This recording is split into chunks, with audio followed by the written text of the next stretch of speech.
Yo. Salute to everybody out there, man. Salute. It's your boy, Ewing man, here again with another clutch points breakdown. Just waiting for Sim. He should be in a bit, but how's everybody doing? Hopefully, everybody's healthy. Everybody's good, man. Had to take a few days, or at least a day off. I wanted to go on Monday, but had to get some rest, man. Goodness gracious. I've been going hard for the Knicks and sports talk and sports conversations. Again, my Jets. Adam Gase had the best game yesterday. Salute to Adam Gase for losing that game.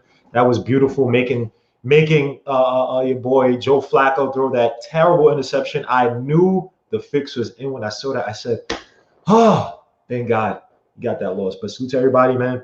And we're gonna get some clutch points articles as soon as Sim comes in. But again, guys, if you guys haven't seen, I'm gonna have my first edition of Mets Weekly at 9:30. We got some stuff to talk about, baby. We got some stuff to talk about, baby. We got some stuff to talk about with my Mets. We got some stuff to talk about my Mets. We got some stuff to talk about my Mets tonight, man. Stop playing around, boy. Sandy Alderson sending out to Trevor Bauer. I would love Trevor Bauer on the team. Trevor Bauer to try to act all sarcastic on Twitter. Oh, I'd be terrible for New York, blah, blah. Trevor Bauer, you know you want to bring your butt over here, bro. Come over to the Mets, man. Stop playing games, bro. You, DeGrom, Syndergaard, Peterson. Come on, son. Stop playing around, bro. Stop playing around, Trevor Bauer. You got all that talk, Trevor Bauer. The Mets are the perfect team for you, bro. The perfect team for you, man. You have you go to the Yankees, you have to shave your beard. You have to be this like stem cell looking guy. Oh yeah, I'm a Yankee. Come to the Mets. You win a chip with us. You build out your legacy. And Steve Cohen, Cohen wants to spend money, bro. Steve Cohen wants to spend money, man. Stop playing around, bro. Stop playing around, Trevor Bauer. Suit to everybody here. Just waiting for Sim. All right, Sim says he's on the way now. Ace AB, hopefully subscribe, man. First time seeing you. Salute to you, man. Fox was good. Oh, okay. Of course you want to pitch with DeGrom, son. I need to see DeGrom back in the playoffs, bro. I need to see my boy DeGromsley in the playoffs, bro. When DeGrom pitched against the Dodgers in the playoffs. Oh, was that game 5? Was it game 5 or whatever it was? To go ahead, man. I need to see DeGrom back in the play. And I want to see long hair DeGrom. I don't want to see short hair DeGrom. I need to see Goldilocks DeGrom, man. But we're going to be talking about some of the things going over, some of the points that Steve Cohen pointed out. Again, Steve Cohen wants to spend money. He says that New York needs to be like a big market team. You know, he didn't really talk directly about the Jared Kalinick trade, but he said, we're going to make those type of trades. Or, those trades are usually done when you're close to a championship. Brody Van Wagner, are you listening? We weren't close to a championship if you're going to trade off. Well, that trade didn't get us big close to a championship. What the hell is happening with? Everything just turned off. What the hell? Can y'all still see me? Whoa, what the hell just happened? Everything just turned off. Let me know if you guys can hear me and see me, man. Let me know if I'm still on. Am I still here? Can you guys still hear me? Can you guys, somebody respond and let me know if this is working. Just everything just kind of like turned off in my apartment. Are we good? All right. Yeah, I don't know what the hell just happened. Yeah, so Steve Cohen, man, I love everything he said today, bro. I loved every single. He said we're gonna have days for the fans because remember Fred Wilpon was a Dodgers fan, right? He was not saying he wasn't a Met fan, but he's a Dodgers fan. And after they lost all that money, they weren't good owners in the first place. We weren't able to spend like we should. We didn't treat our team like a big market team. Just a lot of missteps. And Jeff Wilpon wanted to insert himself so much with decisions by the team when he's not a baseball head. This guy is not a baseball mind, and yet he thinks that because he's the owner, he should inject himself into the baseball decisions of the team. He was terrible. They were both idiots, and I give it to Fred Wilpon. I think Fred Wilpon wanted to leave sooner because he's trying to build up his state before he passes and things like that. But Jeff Wilpon really thought that like we wanted him or he was this great baseball mind that needed to stay, and it was not the case at all. So I'm so happy let me not say Fred, but Jeff Wilpon more so. I'm so happy he's gone. He was terrible. He was the same guy that threw Brody Van Wagner. They were basically trying to control the actions of the coach. Because remember, what was that former coach before Rojas? Dude from Cleveland. Damn, I can't remember this guy's name. The guy from the former coach from Cleveland. They were calling down to basically force Edwin Diaz to pitch in certain situations. And it's like, are you serious, dude? Are you serious? Edwin Diaz lost us last year, not this past season. Last season, he lost us the playoffs, man. He lost us the playoffs. I don't care what no one says. He lost us the playoffs. There's too many games where he lost the playoffs. He was terrible. He's terrible. We could have gotten to the playoffs, but he lost us the playoffs. When we went to the Dodgers and we should have won that game, we were up. What was it? Were we up 8-5? We were up 8-5 against it because remember, Pete Alonso hit like the 2-run homer or something like that. I think we're up 8-5. Diaz comes in, blows that out. Against the Washington Nationals, we come in. I forgot what the lead was, but we were up, and he blew that throw. And he threw I think he threw the slider down at the. No. I think he threw a fastball down the middle, right to Kurt Suzuki, hit like a 3-run home run for a walk-off. It was just so many terrible Diaz. That dude is not a good pitcher. I'm sorry, man. He has good stuff, but there's a difference between being a good thrower and a good pitcher. And he's a thrower. He's not a pitcher. Reminds me of Armando Benitez. But let me introduce Sim. Sim, what up, man? What's poppin', man? How you feeling? I'm feeling great, man. My Mets, I'm good, man. I'm NBA right now. I'm just happy that Stephen Cohen came in, and we're gonna be a big market team, man. I'm happy. We're gonna break that down at around 9:30. So let's get it. But there's some Knick news. There's always rumors. The draft is next week on the 18th, so you're gonna hear a lot of palaver out there. But let's get. How you doing, man? I'm doing all right. Just been super busy the past week. Got you. So, had some not crazy. Had a conference. I was doing the music or something for a conference, and it was what's today? Tuesday? It was yesterday, and at the last minute Sunday night they had all these crazy changes, and I was like, come on, man, you guys wait until the very last minute to want to make all these stupid changes? Like, what are y'all doing? And most of the changes involved me having to take on extra responsibilities. Did they? Oh yeah, of course, but okay, all right.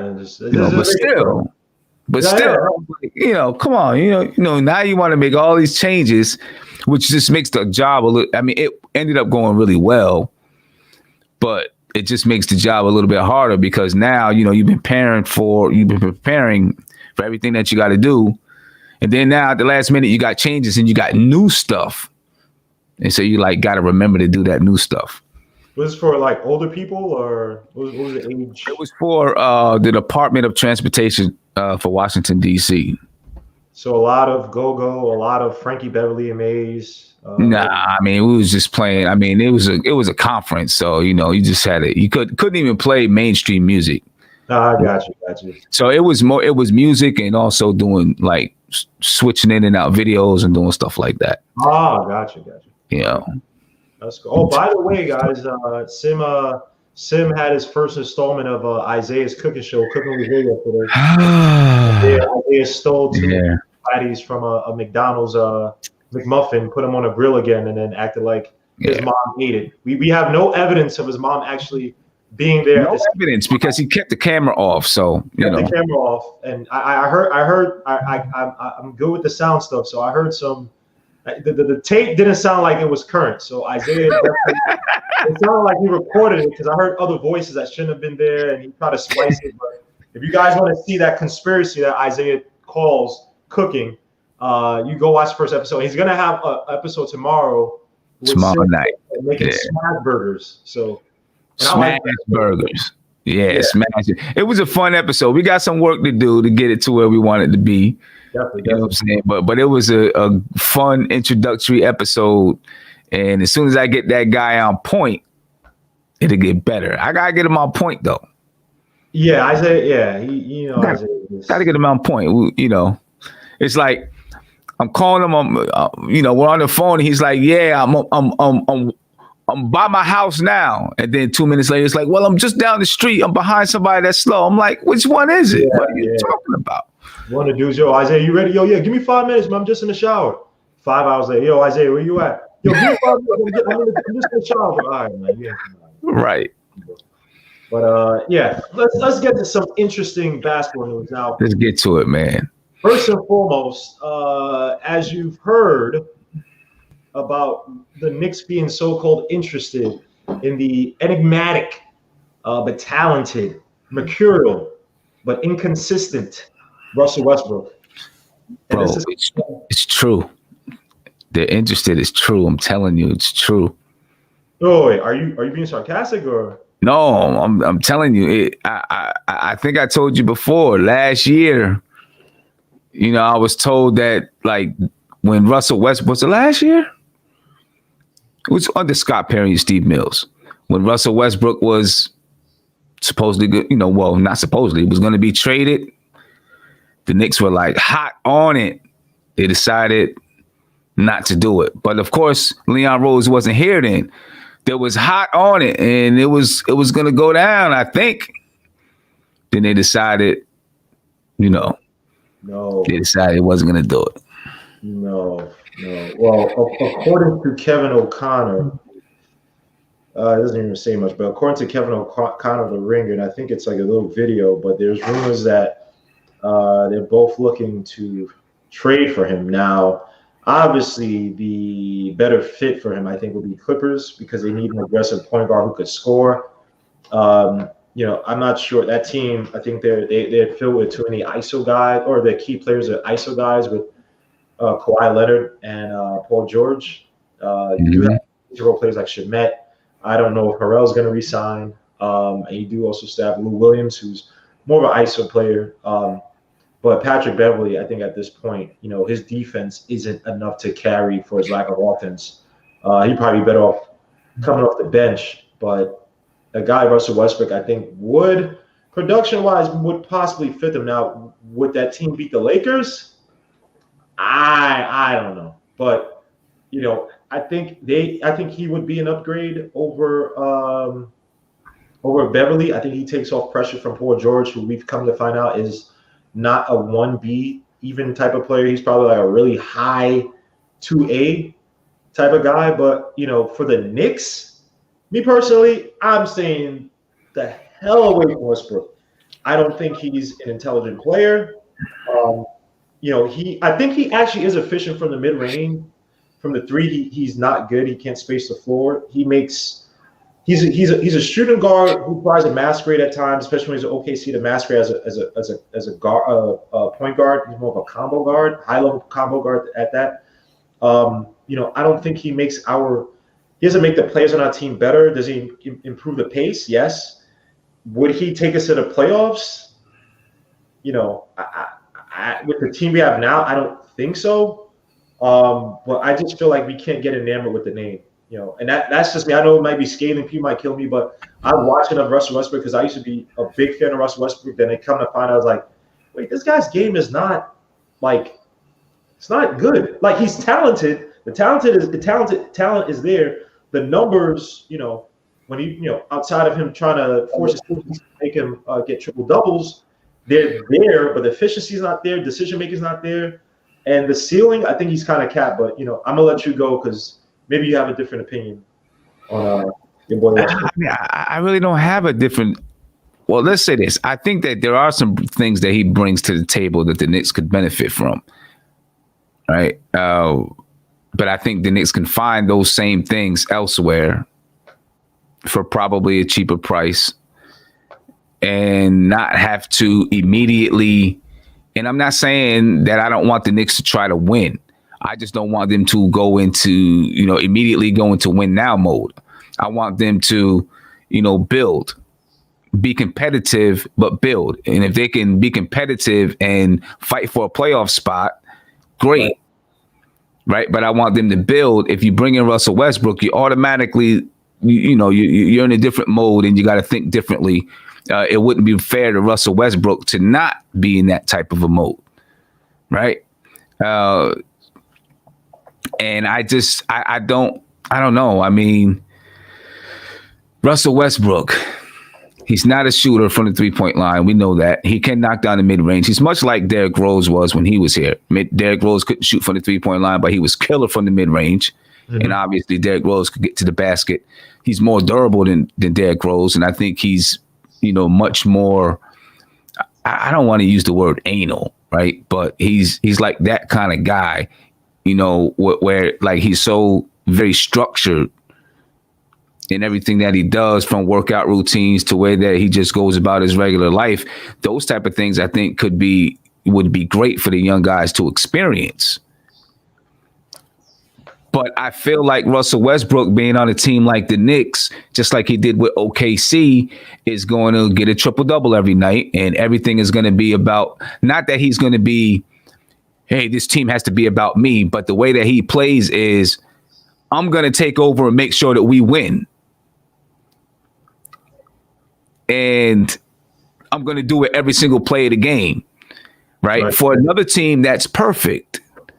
For a team like the Knicks, it's probably not perfect, because you need these young guys to get their fair amount of touches and have the ball in their hands, and not just say, hey, you don't want RJ Barrett to just say, hey, Russ, it's the last 2 minutes of the game. Here's the ball, right? You want you want RJ Barrett to have that chance to be, to have his share of moments. Large share of moments, and, large share of experience in those type of moments. That's why I think someone like Russell Westbrook just isn't really good. Someone more of a, and people say, well, with Chris Paul, he's older and, he wants to win too. And yes, I agree. He may be more amenable to just, playing for the Knicks and helping to groom and build. And his style of play allows RJ Barrett or whoever else comes to the team, young player that comes to the team that might fit that style of play, allows, his style of play allows them to be that guy in those minutes. Not to say that Chris Paul won't take a last minute shot or, say, hey, let me get my go at it, but he's going to allow them guys to do it too. So, that's why I don't think it's the best move. Mm-hmm. I just, when people talk about Russell Westbrook, again, I think people get enamored with the flash plays, man. Russell Westbrook has played with a plethora of good players. And I'm even talking about after Harden left, even after KD left. I mean, you got guys like, when two players leave your team and they look like borderline, well, you would call them stars, right? I think they get so-called lower-level stars. They're not high-level stars. But Sabonis and Oladipo left, and they looked way better. Now, Steven Adams is always going to be, a guy who's going to do well in that system because he can play the pick and roll. He picks really well, plays a defense. He's good near the rim. He's going to be good in the pick and roll, running to the basket, running to the rim, cleaning up. But you watch a guy like him. It's just, I've never seen Russell Westbrook elevate his players around him. I'm sorry. You come to the Knicks, and is it that you come to the Knicks and you want to put up 40 a night? Are you going to go back to the old triple-double Russell Westbrook? And mind you, OKC Thunder traded that triple-double Westbrook to the Rockets, right? If those triple-doubles really meant something, that would have translated to the playoffs, right? When LeBron James gets a triple-double, and LeBron James does manufacture it. I mean, he has been accused of stat padding, but at least his game is more conducive to making players around him better, right? Russell Westbrook isn't that, and the Knicks do not need somebody like that. Like I said, the Clippers are better off with a guy who can come in with that type of production, use of speed, because, again, the Clippers, when you look at them, I mean, two of their main players aren't the fastest. They aren't. Not say Porter doesn't have that on him, but he's getting older. Kawhi Leonard likes to be in a post. He's more of a power game, driving to the basket, really good feet in a post with a back to the basket. So they're kind of like a dump and ISO type of team, right? And Russell Westbrook adds a different element on offense that could serve him well.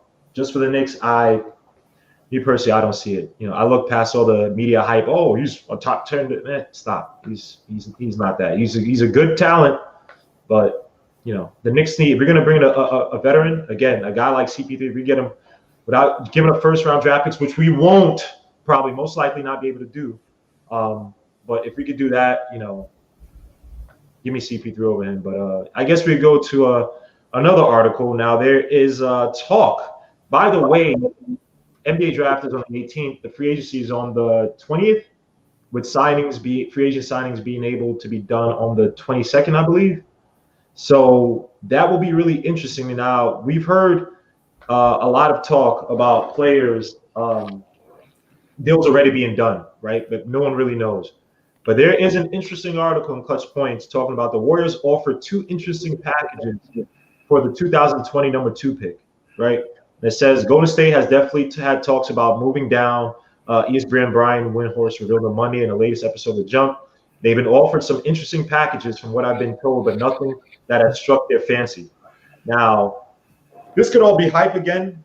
I think that the Warriors, like we talked about, I think they have their system down packed, and I'm not sure if anybody at the top of the draft fits their current system, right? I don't think there is a replacement, or not even a replacement, but a guy could come in, give him that high 3-point shooting.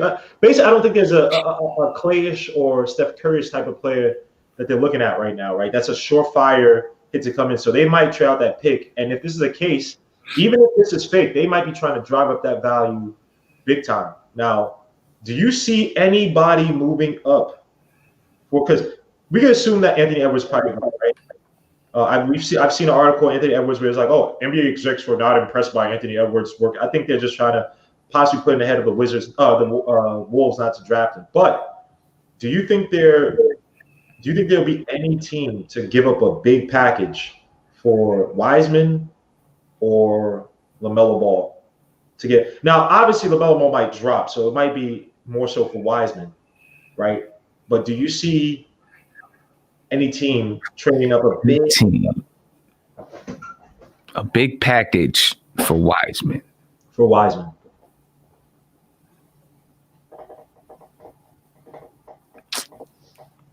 I don't know. I don't know. You know, I'm trying to run down some teams in my head and think about what teams would need Wiseman. You know, need a big man. You know, especially looking at the teams that are in the top 10. You know, I don't know who really needs a big man. Or, you know, who has because see, when you talk about the Warriors, right, you know, looking at their cap, you know, they pick up Wiseman, they're guaranteed to pay him that $10 million a year. Can they afford to pay him $10 million a year? Right. That could be another reason why they're looking to maybe trade down, get somebody in a lower salary bracket, so that they don't have to pay or make a lot of roster moves, right? Because when you look at them right now, I mean, they are for 2020, 2021, they're pretty much tapped. All right, they have 145 million on the books for 2020, 2021. Right. So I'm trying to figure out how are they going to pay this man $10 million. OK, Steph Curry makes $43 million. Klay Thompson makes $35 million. Andrew Wiggins, he makes $29 million. Draymond Green makes $22 million. Kevin Looney makes 4.8. Jordan Poole, $2 million. Marquise Chris, 1.8. Eric Pascal makes 1.5. Alan Smilajic makes 1.5. Damian Lee, there's a team option on him for 1.7. Sean Livingston, he makes $666,000. Sean Livingston. Kai Bowman makes 1.5. Juan Tosano Anderson, he makes 1.5. And then you got Mikal Mulder, he makes 1.5. So Damian Lee, Mikal Mulder, maybe they're waived, right? That makes up about $3.2 million that they have. They still got to make up another $7 million at least to pay Wiseman because he's a number 2 pick. So that's, you know, about where his salary range will be. And none of these guys, there's only 2 team options. Out of all of these salaries, there's 2 team options. Everybody else is straight up on the books. So I don't know where they find the money to pay him. unless they waive some players, or there's going to be something in the, in the CBA, something amended to the CBA, which allows them to waive players, or even if they waive players, they still got to pay them guys. Right. So it almost feels like they have to make a move. And I'm not saying that they have to trade the pick, but they have to make a move somewhere to free up cap space. If they're going to keep that pick, they're going to have to make a move so that they can pay the player. Mm-hmm. Or they'll have to make a move to trade down so that they're paying someone less money, or maybe not paying a rookie at all. And, they make another trade so that they can bring in a veteran big man or something like that. So I don't know what they're going to do, really. Yeah, I really have no idea what the Warriors have no idea what the Warriors are going to do. But I know that I have a feeling they're going to try to fleece some team. Now, I'm just trying to think of which team will be desperate enough to move up. Because obviously, let me take that back with LaMelo, because LaMelo obviously wants to come to the Knicks, right? Okay, so my bad. Let me just jump in here. I believe the NBA allows teams to sign their first-round draft choices to rookie scale contracts, even if the payroll exceeds the cap. So they can sign them. They can exceed the cap to sign them. So they can take their cap up to 150 million or 155 million if they choose to. Gotcha. So, so they don't have to make any moves, I guess, if they don't mind paying the luxury tax. Right. All right. But what teams? Let me see. What teams would be looking? Let me see. You got definitely. Well, obviously Minnesota has number one pick. They can have them if they want them. Would Charlotte look to make a move? Chicago, probably not. Cleveland, they already got Kevin Love and big dude from Detroit. Atlanta, he could. I mean, that would be a nice young core, right? Trae Young, Wiseman.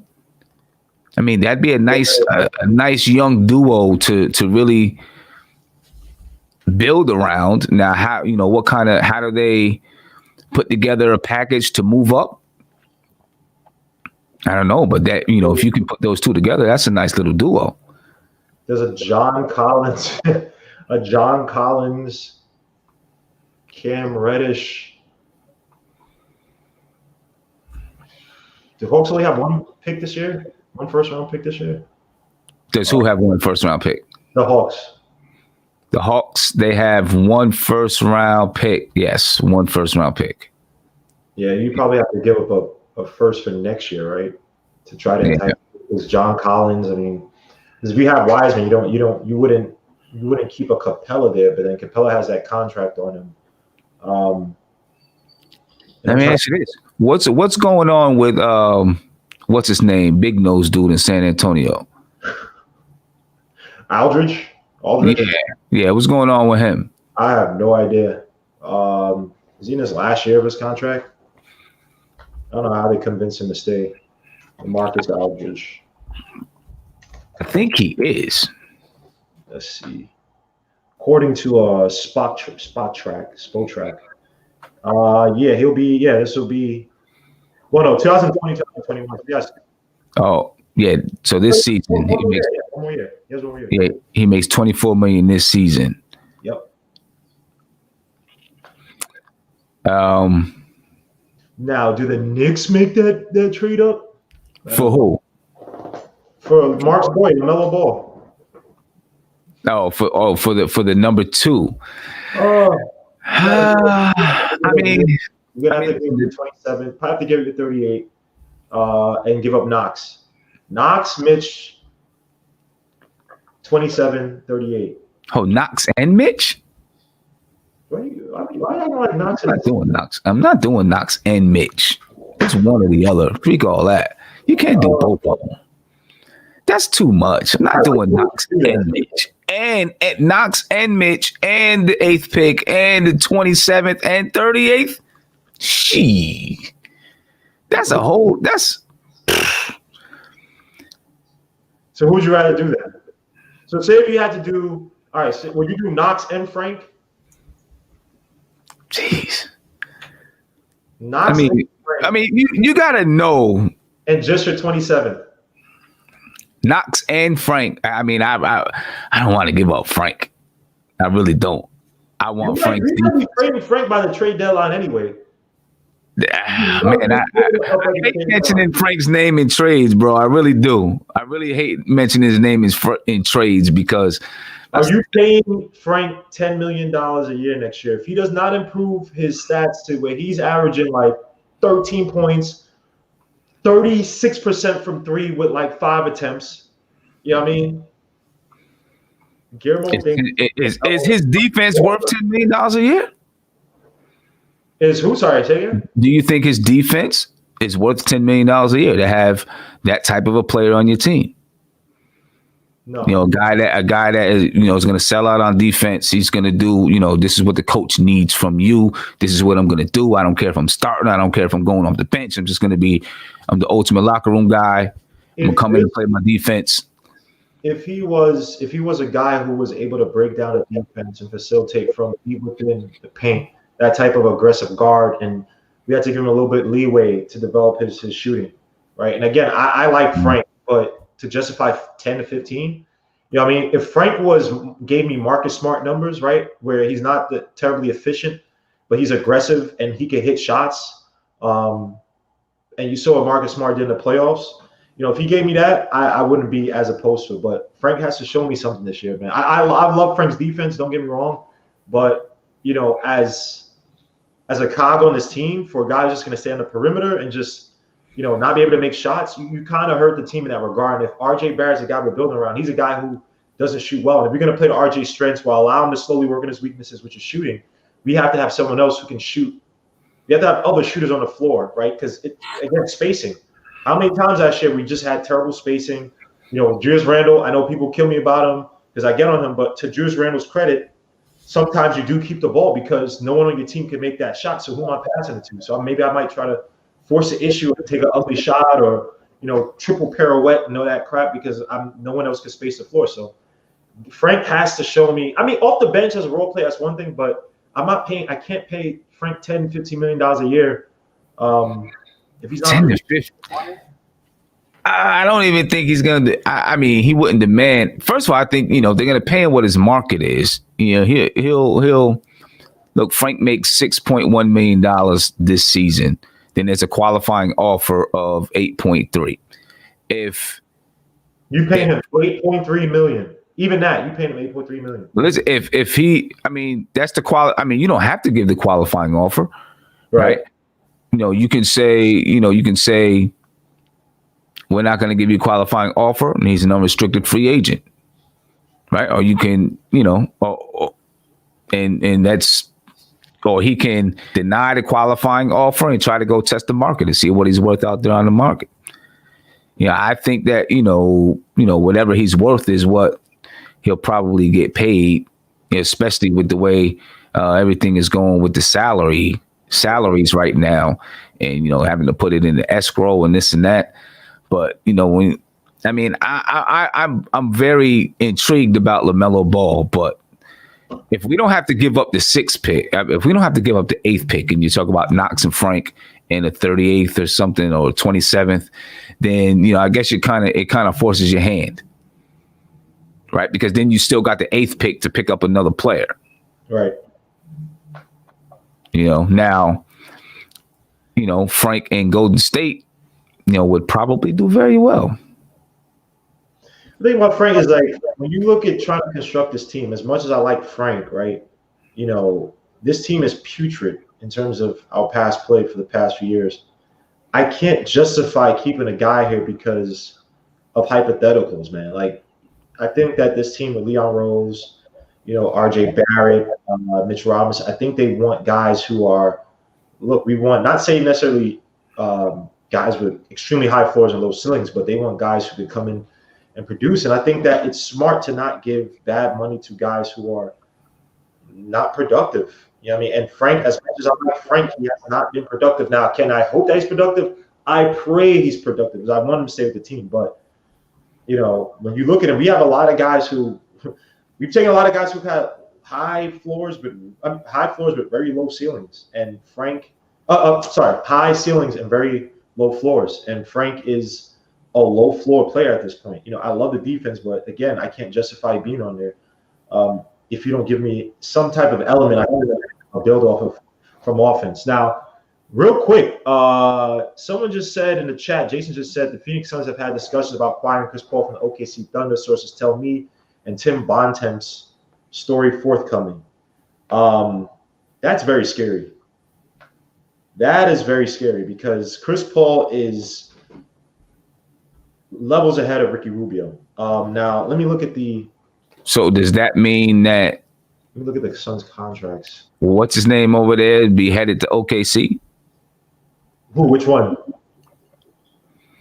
If Phoenix is looking to try to Rubio? bring in Chris Paul, right? And you heard the talk about Devin Booker maybe wanting out of Phoenix. You don't do that trade. Devin Booker's not going. Devin Booker's not going. Well, the only reason why I say it is because if Devin Booker said to them, I no longer want to be here, they may be looking to say, well, you know what? Chris Paul's contract ends 2 years earlier than Devin Booker. We can bring in someone who's all-star caliber, at least was all-star caliber last season, and, get 2 years taken off of this, this 33, 36 million that we owe Devin Booker. That's if it's true that Devin Booker wants out. I'm a GM. Unless you give me heaven and hell for Devin Booker, he is not going anywhere. He is not. I mean, that may not be the only thing. There could be other stuff that's involved, but I'm just saying. I don't know. Does Devin Booker really want to leave Phoenix? I've heard from other people that he really doesn't want to leave. That's rumors, right? I've heard that he's happy. The kid is looking. He looked great in the bubble. Again, same numbers from last year for the most part, but his efficiencies have gone up with lesser usage. I mean, that means that you're becoming as good as everybody thinks Devin Booker is offensively. He became that much more better with a proper point guard and another wing in Oubre, who's finally coming into his own, right? You bring in a CP3 now to go over the contract. CP3 makes over what, 40? It's like 47 million, right? Devin Booker makes 27, Ricky Rubio 16, so he'd probably be gone. So that's about what, 24 left. Kelly Oubre's not going anywhere. But see, I read it wrong. I'm sorry, Kelly. So I read that terribly wrong. Ricky Rubio makes 17 for 2020, 2021. Kelly Oubre 14. DeAndre Ayton makes 10. Frank Kaminsky makes 5. Aaron Baines is a free agent, so I think they have that space for this year. Then you have Mikal Bridges at 4, Cameron Johnson, Ty Jerome, and check. So I think they'd probably be looking at moving. Well, they can't move Tyler Johnson; he's gone. So it would probably be Kelly Oubre. Maybe OKC says, it's cool with Ricky Rubio, but I'm thinking if they're moving Chris Paul, they're also going to be looking to clear up, some of that salary cap space. Mm-hmm. Right. So they're not going to be looking to take a lot of longer term contracts back unless they're getting a star. So then they got to match the salary. So you're looking 2020, 2021, Ricky Rubio 17. He has 1 year left. They can probably deal with that. Kelly Oubre 14. They're not going to move DeAndre Ayton, Mikal Bridges, Cameron Johnson. I don't know where they make up they can make up the money, but they give up everyone who's on the roster to make up the money if they're not moving Devin Booker. Unless there's I guess, you can do what? 20, you can do 75, 80% of the other team's salary, right? So Ricky Rubio and Kelly Oubre, that makes up 31 million right there. Mikal Bridges, Cameron Johnson, if OKC was willing to do that, then that would make up, I guess that'd make up just about the remainder of it. But, you're moving. Who do you got left to play with? I guess you fill out the rest of the roster with some other players. So But I don't know who you have left to play with if you're going to do some of that.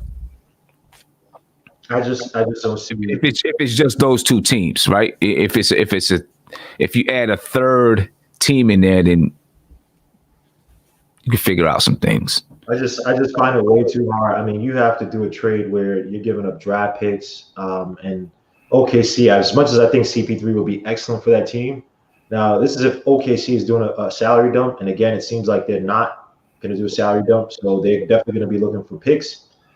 It's just the two just don't match, and there's no way Suns are letting Booker go without you giving them the future. You know what I mean? You don't have a kid that's right, and so I don't see it happen. But to another topic, to Mark's favorite team, the Mavericks, Luka Doncic. They're looking for some help for Luka Doncic, and they are allegedly looking at 3-point guards. And that will be, hold on, let me just get the article.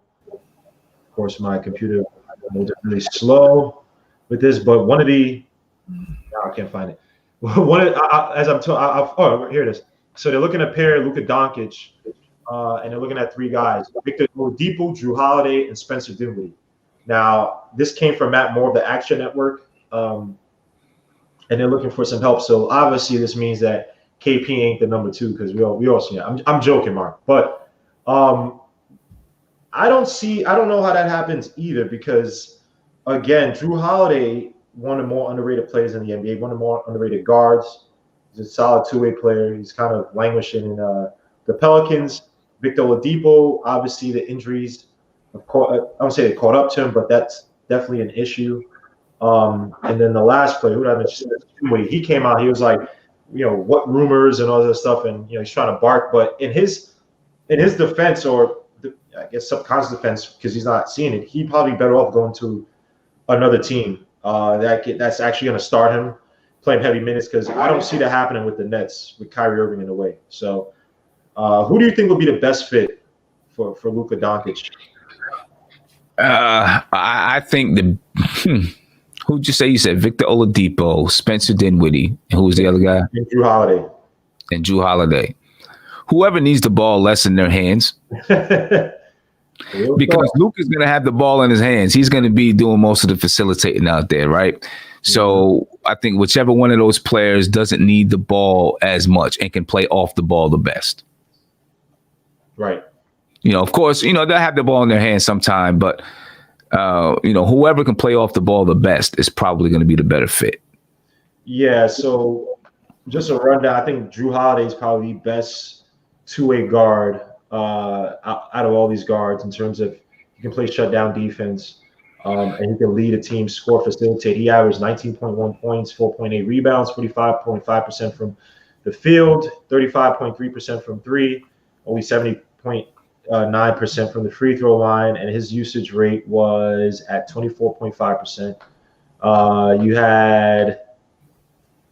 had Spencer Dinwiddie averaged 20.6 points, 3.5 rebounds, 6.8 assists, 41.5% from the field, but only 30.8% from 3, 77.8% from the free throw line, and he had 29.2% usage. But I believe 2 years ago he was like one of the best point guards off the pick and roll. So that's definitely an asset when you could play with. That'll be with him on the ball. I think he's probably one of the more on the ball guards out of these 3. Probably a little bit more than Victor Oladipo, but if they both need the ball a lot. 14.5 points, 3.9 rebounds, 2.9 assists, 39.4% from the field, 31.7% from the 3-point line, 81.4% from the stripe, and he had 26.5% usage. So the best one might actually be Drew Holiday. And Drew Holiday, just attitude-wise, not to say those two have bad attitudes, but I think he's the type of guy that I think he would, if he goes to a contender, you could see him play a little bit more off ball. And then when Luka kind of, sits, he could probably play a little more with the second unit and get to guys like THJ. And I think THJ, I might be wrong, I think he was like one of the top guards off the ball last year, shooting off the ball, Tim Hardaway Jr. Correct me if I'm wrong, if anybody finds it, but I think I heard somewhere he was like one of the best guards off the ball. So a team with Drew Holiday might be the best because, again, they need defense in that backcourt. Luka is not a defender. whatsoever. I know people want to call him a superstar, but he's not a defender. And he's also not a good three-point shooter, at least in regular season. So a guy like Drew Holiday does add that element to at least shoot near, league average at around 35%. But, they do need help because KP ain't it. And KP has the other knee injury, the meniscus, and the previous ACL. So, yeah, that'll be interesting. But I think, again, to me, before I let you go, I think that, a lot of these GMs that come in with their so-called dream plans, first happened to Daryl Morey, and he got fired or let go. And now you got, Carlisle's not going anywhere, but these guys try to build this Luka dream. And they're starting to pick up guys who, let's be honest, did not fit that Luka dream, right? They're looking at guards who need the ball in their hand. And their whole idea was to have Luka as this all-around guard. And now that dream is slowly crumbling. KP is not a number two. THJ is a nice piece. Seth Curry's a nice piece. But they're not going to lead the Mavericks, Yeah, I mean, that's the reason why they included Dennis Smith Jr. in that trade, most likely, right? Because they wanted Luka to have the ball in his hands. Not that, I mean, who knows what, if Dennis Smith Jr. would have had the same type of season, and if he had any kind of attitude problems with Rick Carlisle and those guys. But, I mean, you might be bringing in, I'm sure, well, they're all better players than Dennis Smith Jr., but the same, style of a player, you know what I mean? So I don't know what they're trying to do with that one. Yeah, it seems like people are because probably be the best. Oh, my bad, son. Because so they're looking for a point guard who's not really a point guard, a scoring guard who's point guard size, basically, right? So that Luka can be the facilitator. But then have a guard that can attack. I guess because like Tim Hardaway Jr. is not an attacking guard, right? He's not. He's a come off screens, that type of guard. So I guess they need that. They're looking for that guy that can really puncture the defense. I guess because Luka's not really that kind of a guy that's going to puncture the defense. So if he's going to be the facilitator, but does he facilitate enough for that type of a guard to be effective? Because those type of guards usually need to have the ball a lot. Yeah. So does he facilitate enough for those guys to be effective? A perfect guard for that system. Where did the Mavericks pick again? Let me see. NBA mock draft. Where did the Mavs pick? They pick 18th. 18th. I doubt he falls, but a guy like Halliburton would be perfect for the Mavericks. Guy who plays defense, could play, he's not a guy who's going to drive into the heart of a defense, but he can facilitate from the perimeter. He's a heady guy, smart, plays great defense. He can hit that 3-point shot, ugly as hell. I mean, he'd be perfect for a guy like Luka. But at 18, I mean, you're talking about, that's the Carol Lewis's, the Cole Anthony's, a guy who needs a ball in his hand. He's not, properly developed, or not fully, not say none of these guys are fully developed, but to say that I can't see him really playing with Luka. I think he's going to need the ball in his hands a lot, and he wasn't terribly efficient, even if it was just 1 year in college. I don't know about the Mavs, but yeah, everybody had that Mavericks dream, and it's slowly crumbling. Even though I don't want to see anything bad happen to anybody, but everybody was killing the Knicks about that trade. That made him one of the best moves that the Knicks have made. So we'll see. Yeah, I mean, listen. Would I rather right now, Mark? Would I rather have KP or $30 million in cap space? I'd rather have the $30 million in cap space because I'm not sure what KP's needs are going to do. I'm sorry. I hate to say it. I'm not trying to wish any ill will on the kid, but I don't think he's going to hold up. I think it's going to be like this every year. Like maybe, he comes back and he has a year where he plays. He's probably never going to play 82 games, right? So he'll, have a year, when they get back to playing 82 games where he plays 66 games. He's always going to sit out, and you're always going to have to worry about his durability during the playoffs, I think. Yeah. So 10,000%, man. Yeah, I mean, obviously the Knicks still have to do something with that space, and those pieces that came from the KP trade turn it into something. We'll see how that turns out. But I'm glad. We were having a discussion last night. I think it was last night about the way things are going to go with the draft and with free agency. So I'm glad that there was some talk that it's possible they could do free agency before the draft. This season, I didn't think it would have worked out for the Knicks, man. You know what I'm saying? I didn't think it would have worked out. I see what Mark's saying. I didn't think it would have worked out for the Knicks. So I'm glad it's going to be after free agency. I mean, after the draft, because then that means during the draft, the Knicks still have those contracts that they can play with if they want to, execute some trades or something like that. The Bobby Portises and Elfrid Paytons and those guys, they can still make some moves with those guys during the draft. So next week is going to be one hell of a week. Very fun, and that's definitely due to Siobhan. If the CP3 goes to the Suns, KP hasn't played a jam. Yeah, the Mavericks may struggle, and that protected pick is going to look a lot more attractive, man. Sometimes, that's what I'm talking about. Steve Mills is like Batman, man. He's a hero that Gotham deserves, but not the one it needs right now, man.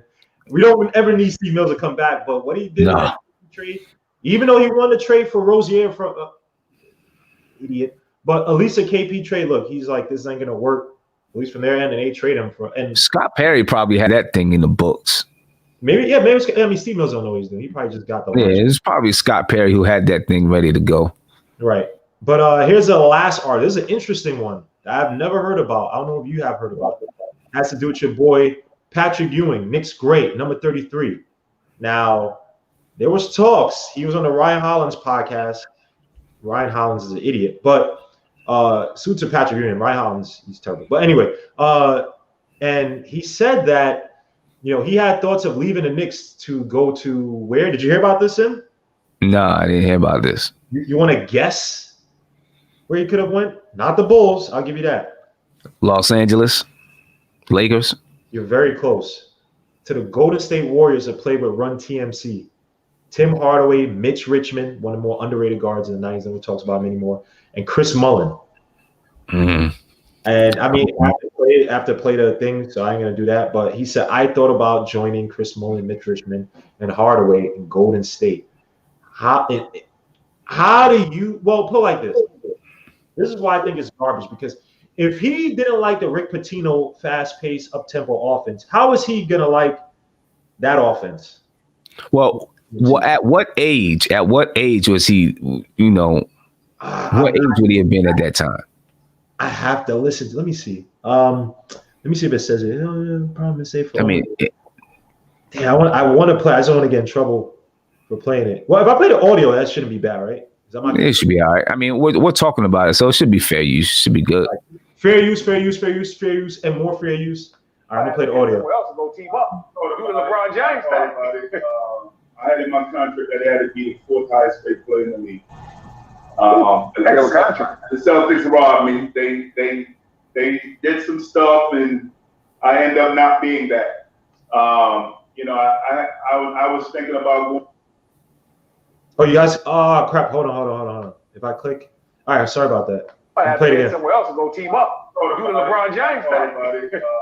I had in my contract that I had to be the fourth highest paid player in the league.